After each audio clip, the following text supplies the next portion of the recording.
All right.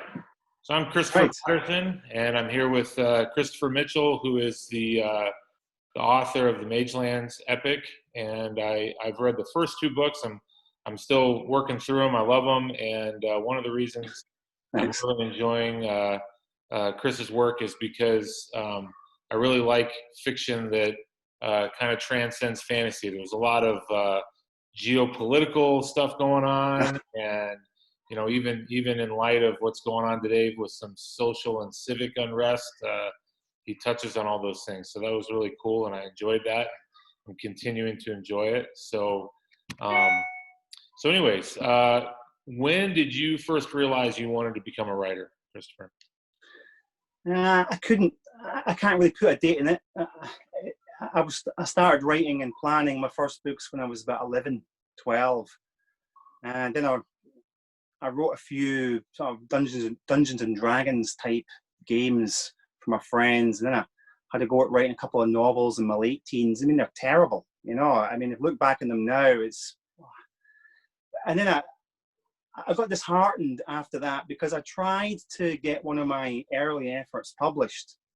It didn't work out. So I admit that in my early 20s, I became disheartened.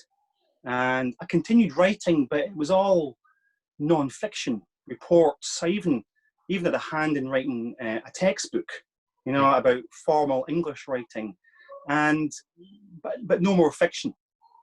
Until a few years back, a games developer asked me to help them out with some ancient Greek translations for a computer game they were wanting to write, a science fiction computer game.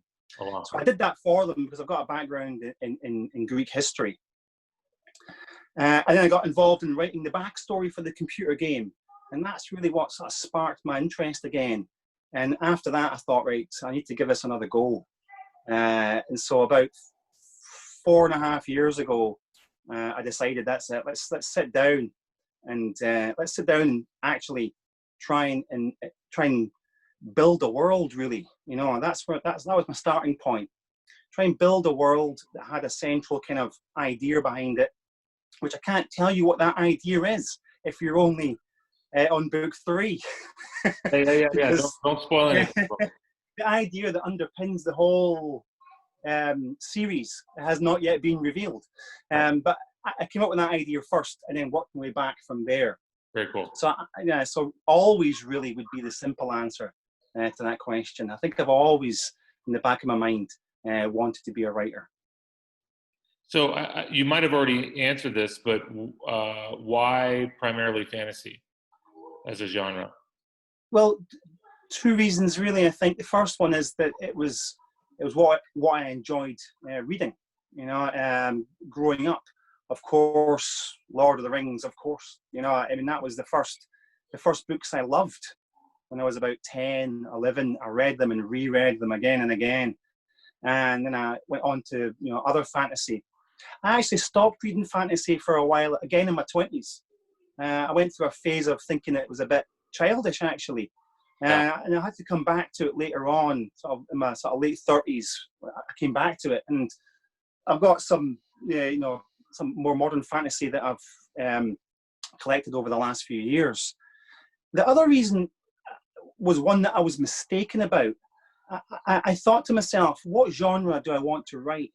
I thought to myself, well, if I wrote fantasy, then I could make anything happen. Anything could happen in a fantasy world.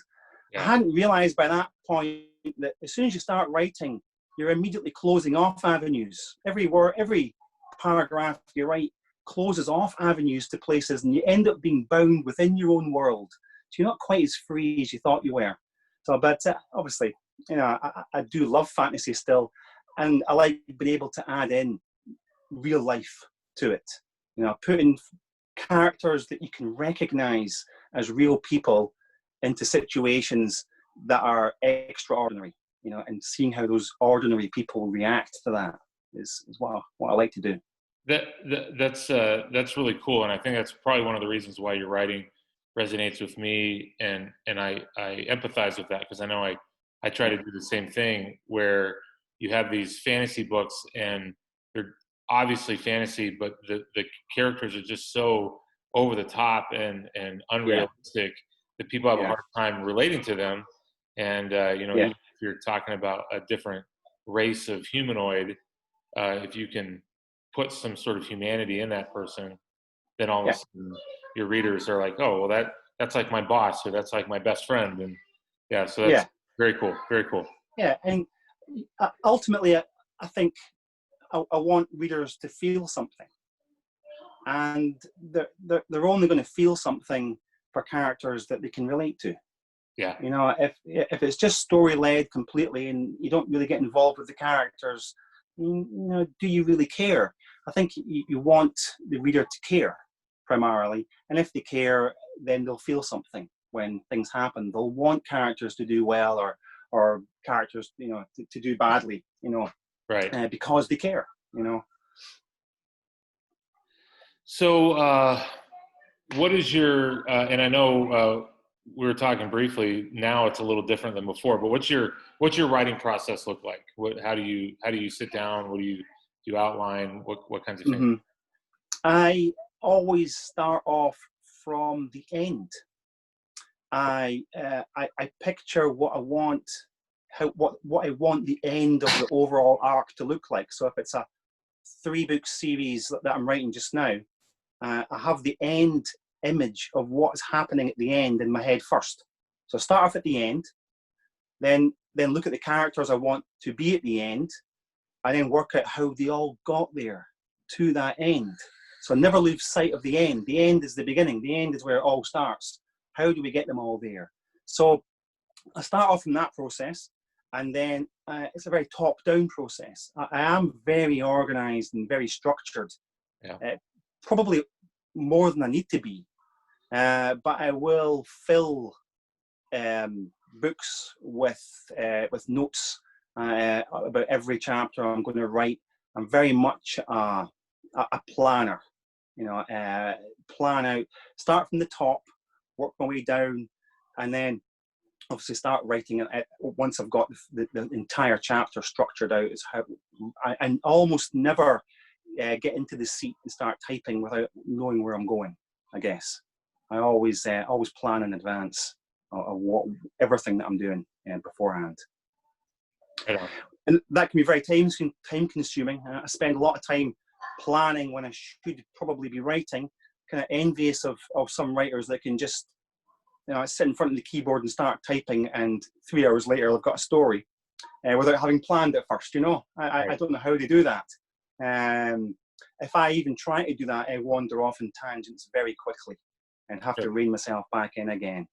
So let me ask another question to that then, because one of the things I found with people who just kind of sit down and write, they end up having to go back and do a lot of editing. The Yeah. story's still there, Mhm. but there's a lot of editing going on. So do you find yourself doing less in terms of editing because you've done so much planning at the front end? Yes, I guess so. Although my main reader, Lisa, I'll bring the chapter down to her, and I guess she acts as a beta reader, and she'll say to me, that character wouldn't have said that. That character wouldn't have done that. I don't like that bit. Why did that happen? So most of my revisions actually are inspired by the comments my wife makes once she's read each chapter in turn. I do a lot less editing now than I used to.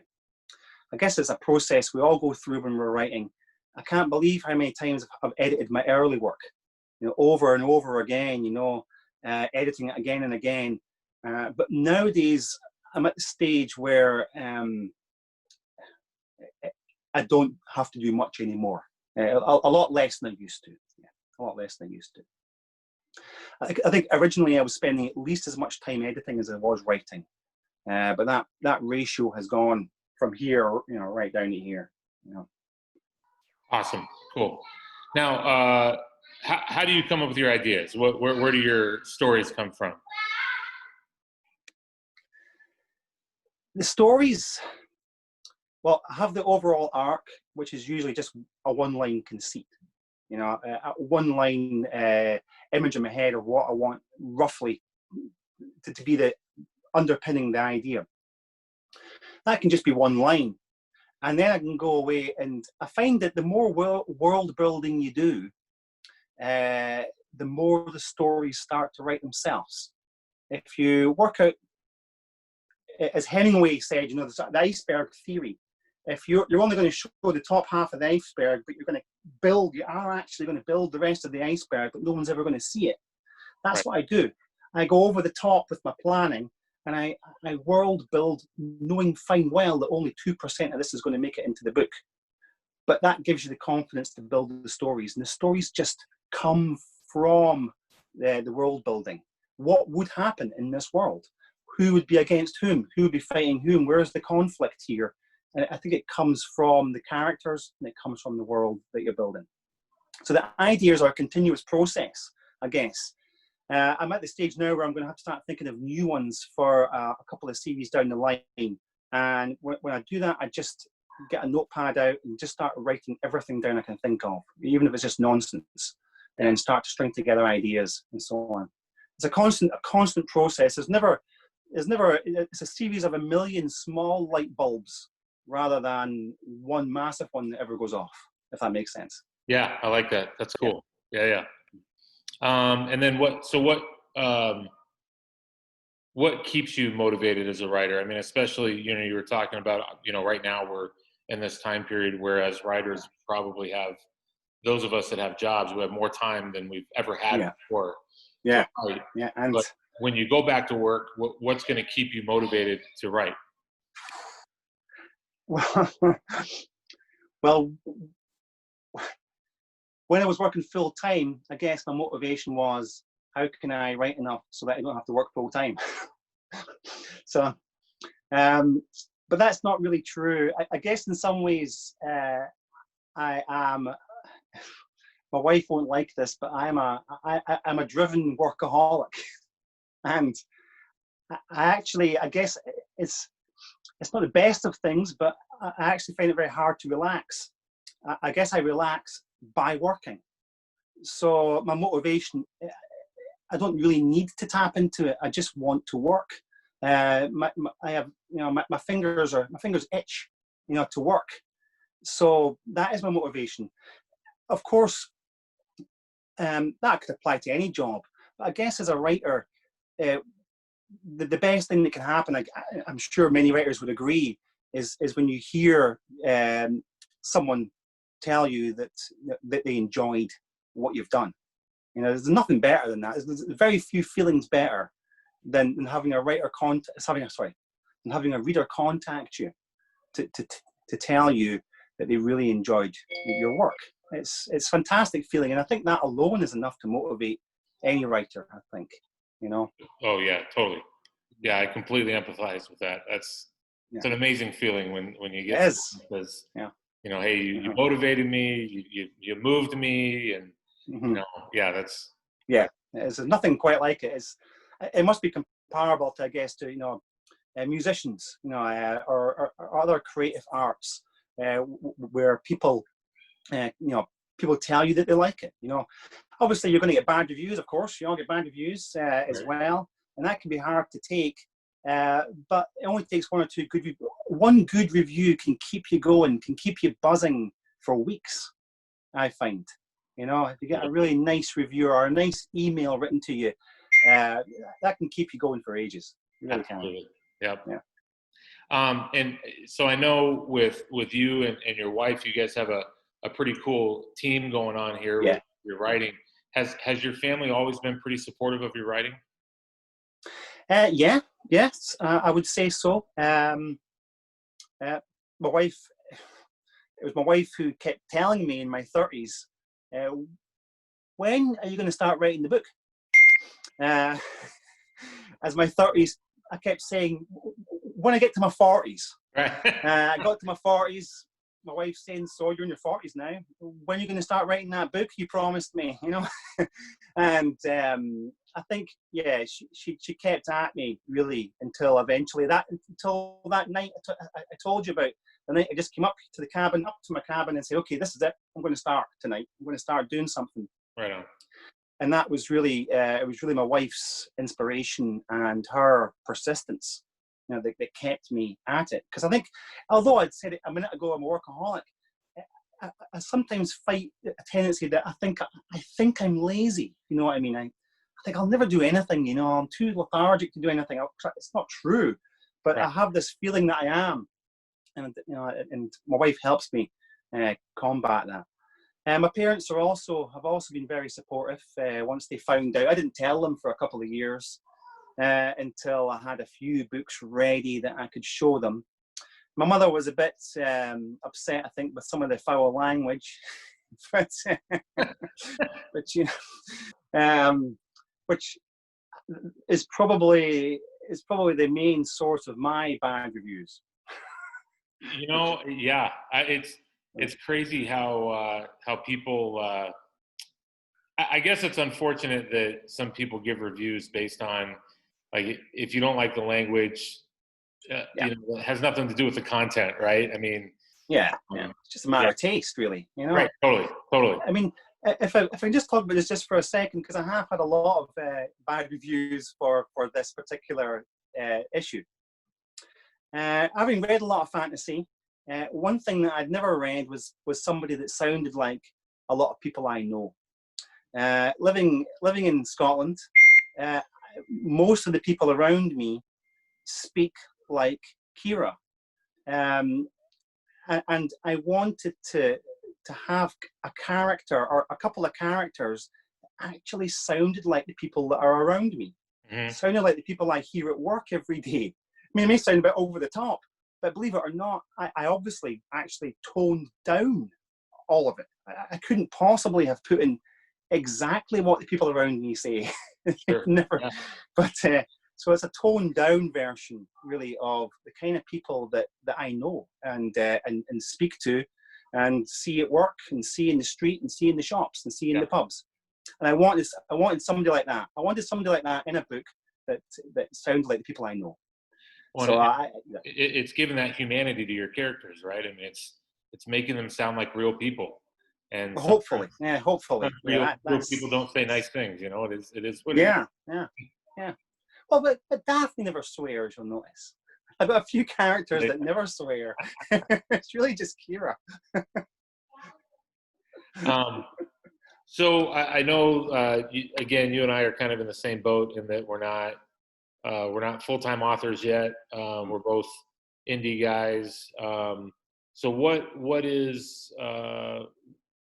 are your plans on trying to go full-time? What needs to happen for you to be a full-time author and be able to quit the 9-to-5 job and do this thing that you're passionate about? Yeah, well, this year is going to make a big difference to that, I think. Pre-COVID, we had a plan.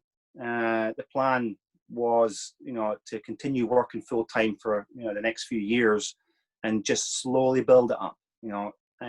Last year, working full-time, I managed to write 3 books. But the years prior to that, it was either 1 or 2.